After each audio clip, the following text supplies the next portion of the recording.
everyone, it's Roger and James here from the DisKingdom Podcast. In this episode, we're going to be talking about the D23 Expo, which is returning to Los Angeles in August of 2019, taking place on 23rd to the 25th at the Anaheim Convention Center, which is the largest Disney fan event in the world, bringing together Marvel, Disney, Star Wars, probably a little bit of Fox, I'd imagine, at that point, maybe. This is going to be the 6th biennial. It was basically every 2 years it takes place. So they've announced different bits and pieces. Tickets are going on sale on August 23rd, so in later this week. And yeah, tickets are pretty pricey. Looking at the early bird, Go family members can save. Let's have a look here at the tickets. General admission tickets are $89 for a one-day admission and $69 for children. There are also 3-day money-saving tickets available. And also there's going to be a limited number of the Sorcerer VIP packets, which are only $2,500 per ticket, which is exclusive to Golden family members, which includes 3-day admission, reserved seating, a preview day of the show floor, a load of Haunted Mansion themed reception party, a D23 gift pack, and yeah, bits and pieces like that. And also Gold members are entitled to it. But what's really annoying is they also dumped D23 membership for anyone outside of the US. That was a nice kind of little backhanded system that they did. So D23 Expo 2019. What did you think of that one? Well, I'll be honest, most of the details I kind of glossed over because I already know I'm not going this time around. I did go in 2017. But yeah, it's pretty standard fare. You know, the packages are fairly similar to what they had before. The pricing might be a little bit different, obviously a little bit more. I will say, I've obviously never done the Sorcerer package. I can't even remotely justify that.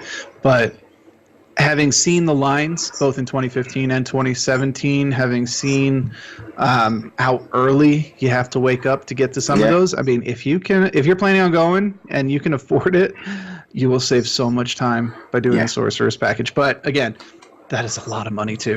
Yeah, it's kind of one of those things, isn't it? It's like money versus time. And I will say this, for most conventions, money versus time, it almost always comes out to time. Yeah. You know, most conventions, minus say like San Diego Comic-Con or something like that, if your choice is spend $200 to not stand in line for an extra hour or two, just stand in line. D23 might be one of the only conventions that I can think of where it'd be like, you know what, if I had $2,000 to burn, which I don't, but if I did, kind of like, it might be worth it just to not have to deal with the stress of dealing with Hall A and Hall C and these just absolutely bonkers lines. But similarly, those lines are the exact reason I am not returning in 2019. You know, not being able to go to the live action panel because the line opened at 4 and closed at like 6 in the morning. Yeah, no thanks. And then there were people who actually, I think it was at the parks and where people actually cut the line. You know, people had been there in line for many hours, and then just a group of people like, whatever, we're walking in. And a whole bunch of people who had been sitting there, guaranteed a seat, were told, no, sorry, we don't have any seats because a whole bunch of people, and we can't figure out who it was. So, no, it's just like, keeping in mind, of course, that Disney does not run this themselves, or at least they don't run, you know, the hall. They don't run the actual expo. They kind of sponsor it, but everything is run by a different company. Yeah. Their ability to crowd control, or not, as the case is absolutely atrocious, and it impacts every part of D23 so negatively. Yeah, I mean, it's one of those things of, I mean, I, for a fraction of a second, thought, well, could it's like middle of August, middle of the kids' holidays for me, so I'm way too busy at work. 4 days in LA, flights, accommodation, Disneyland, all the rest of it. You're talking, it's like probably like a $5,000 holiday. It's like, and just to stand in line when I could probably just sit there and watch like Periscope and Facebook live feeds from the event and get all the news. And there's like all the merchandise. most of it ends up being released afterwards, or it'd be cheaper for me to pay the premium for the items and not go than stand in the lines. And so much of that merchandise ends up going on sale afterwards because they make bad decisions with some of the merchandise, which in the hope that just because you're a Disney fan, they're going to buy any rubbish that they just slap the logo on. In fairness, a lot of people at D23 do buy a lot of the rubbish just because you stuck. I mean, there were items that were sold out at 2017 where it was like, really? Someone bought that? Not only did someone buy that, but enough people bought it to sell out. So yeah, people do buy it, but then it shows up on eBay, and it's kind of a guessing game on which ones are you going to get your money's worth from. So, yeah, I would strongly encourage anyone who is considering going for merchandise, for exclusive merchandise, to just kind of reevaluate. Yes, you know, if the T-shirt or let's say the statue is $60 at D23, and let's say they don't release it to general because it sells out. All right, you're probably going to end up paying like $120, $150 for it on eBay, but you're not spending $1,500 on getting to D23, so it kind of works out in the end if it's something that you really, really want. I mean, usually D23 is usually great from the point of view of finding out new stuff. You know, we find out lots of information that D23 stuff from parks gets announced, movie stuff gets announced. We've had video game stuff. We've had some great years for video games, and we've had some dreadful years for video games. Usually they're live streamed, so that's kind of a good thing for us. D23 is a great weekend as a whole for Disney fans, and I think they're just doing a better job of incorporating to everybody. And unfortunately, the trouble is, it does really bug me that they do it every 2 years from LA, and it's very much that kind of thing of, you know, maybe if you're in America, you go, well, okay, we do it every 2 years, we go out to LA, but for like, you're talking so much money just to go to a convention and stuff, and it is just, you know, if they alternated it with Disney World, or if they alternated it, did like they do with Star Wars Celebration, where they move it around. You know, it's like Star Wars Celebration is in Chicago next year. Now it's a little bit like, well, hold on a minute, they're going to try and do 2 events within 3-4 months of each other. It just feels, at least with Star Wars Celebration, when they came to London a few years ago, you know, it's a whole new group of people being able to experience it. You know, the D23, it's very much that kind of LA kind of thing, and all the big Disney fans and stuff go there. But for me, it's just way too expensive. I mean, it would literally, I mean, the amount of money I'd have to spend to go there for 3 days to stand in a queue just doesn't really appeal. So a couple of points. First, I'm going to backtrack to the video game panel. In 2015, the video game panel was huge. When it was in the main hall, you had to wait for several hours to get in. Obviously, at the time, Disney was still doing all the stuff in-house. So the video games were a huge deal. Disney Infinity, we saw Disney Magic Kingdoms there. Kingdom Hearts 3 had some announcements at the time. So it was a very big deal. By contrast, 2017... it was in an arena, which sounds like it's an arena. No, it's actually a very small facility compared to where the other panels were at. It was off on its own. You could literally just walk into it because not all the seats were taken. They didn't have any major announcements. Obviously, we did see some Kingdom Hearts, and we did see Battlefront 2, but the difference in 2015 to 2017 with that schism where Disney had given up their own publishing, Disney Infinity, of course, was gone, was huge. And I would fully expect that 2019 will be the same deal as 2017. Hopefully they'll have some stuff to announce. But if you're really there for the video games, it's probably not going to be that big a deal. Right, you better off E3. Honestly, you're probably better off going to E3. You're better off going to, Gamescom or something like that if you're in Europe. So,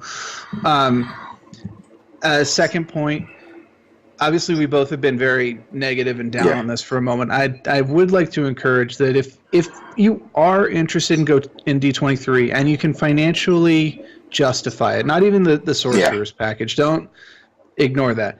If you can justify the hotel costs, airline fees, tickets, entrance, etc., maybe live in Anaheim, whatever, then you should do it. Yeah. It's definitely an experience, and there's more to it than the panels. There's an entire showroom full of stalls, vendor stalls, which are nothing but Disney merchandise. Some of that merchandise goes back to when the park first opened. Some of it goes back to even before the park opened. I picked up a soup mug, which was branded with Pinocchio licensing.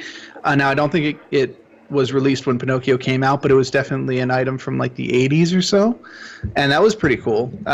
Didn't even have to spend that much on it. If you're a pin trader, there's so many pins. Just everywhere. Same for Vinylmation. Yes, it's still there. Funko Pops, obviously, were big. Whatever the big collectible item is in 2019, that will be all over the place. And then, of course, yes, there's the line simulators for, the official Disney store, the official Her Universe store. Hallmark is there. Previews for the parks. Previews of Galaxy Edge, obviously, was one of the big ones last time. So, yes, there are very big negatives, particularly if you want to go to the animation panel or the live action panel or maybe the games panel.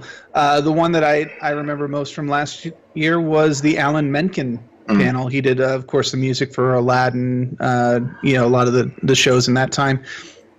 And he just sat up there and he played on the piano and he told stories about writing the music for that was fantastic. And it was in the main hall, but it was walk-in. Just walk right in. So, we're talking about the major things here because those are the things that we will end up discussing on the podcast when D23 2019 comes along. But there is so much more to this. So, so we've been negative in the first 3/4 of this podcast. I do want to say to people, I'll be honest, go. If you want to, go. I will be honest. If it was in London or Paris, I'd be going. And that's the thing for me. It's that thing of, an hour's flight. I can do it in a day or go up for a weekend or a couple of things, fine. And if I was in California or around there, I would go.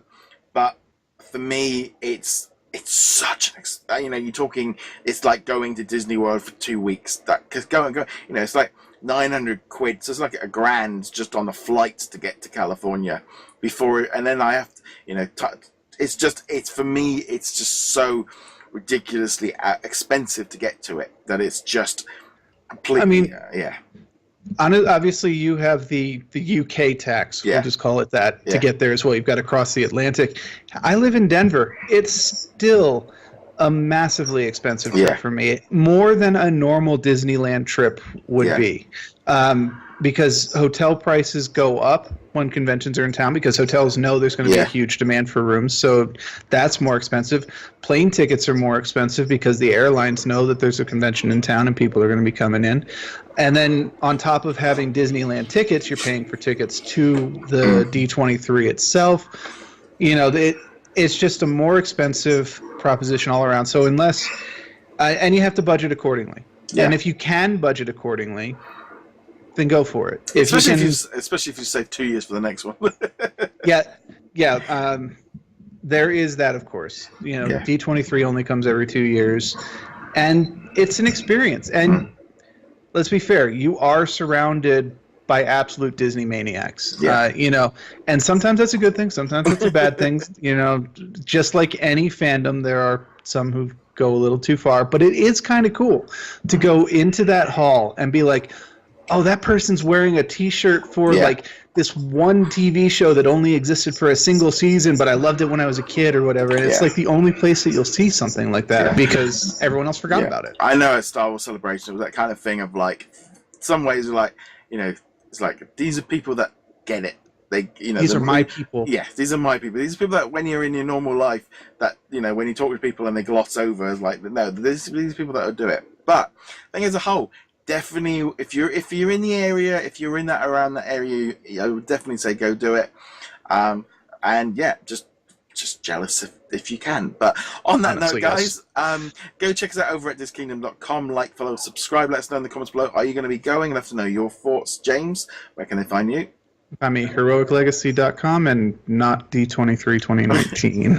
On that note, guys, thank you very much for joining us. We'll be back soon. Later.